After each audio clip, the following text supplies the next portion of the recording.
From the American branch of 88 Films, we've got Human Lanterns on Blu-ray. This thing is a Shaw Brothers movie, but to me feels unlike any other Shaw Brothers movie I've seen. And I like Shaw Brothers in general, but this one just seems better to me.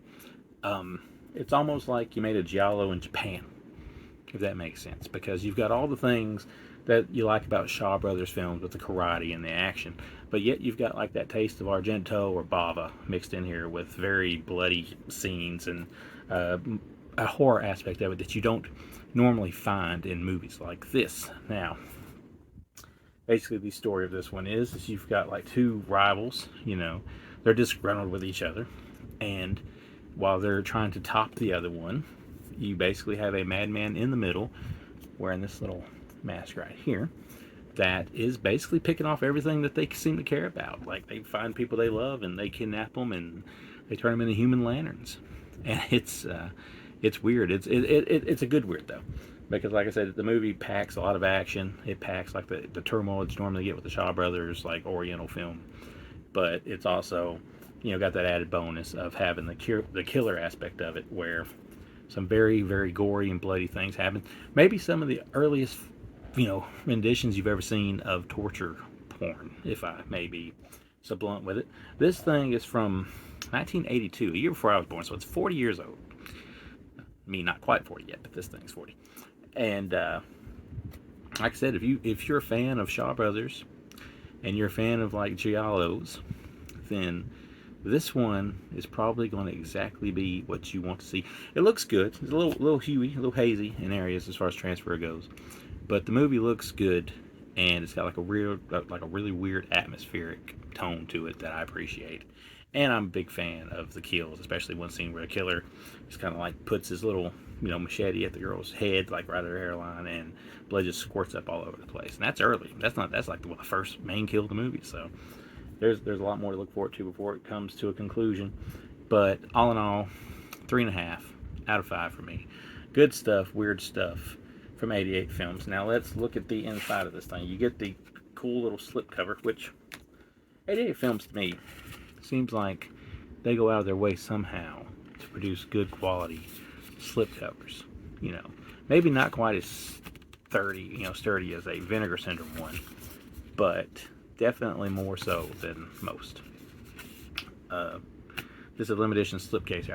I guess you won't get this for like every version. It's got brand new artwork from Kung Fu Bob here, Kung Fu Bob O'Brien. We got a book inside the thing we're gonna look at, double-folded, double-sided poster. We got a new HD transfer from the original negative. You've got audio commentary by Kenneth Brorsson and Phil Gillon. Either way, they're from a podcast. A Shaw Story interview with some actors, The Beauty and the Beast, another interview, The Ambiguous Hero, more interview, trailer, reversible sleeve, all that good stuff there. It's loaded with quite a bit of things, mostly interviews.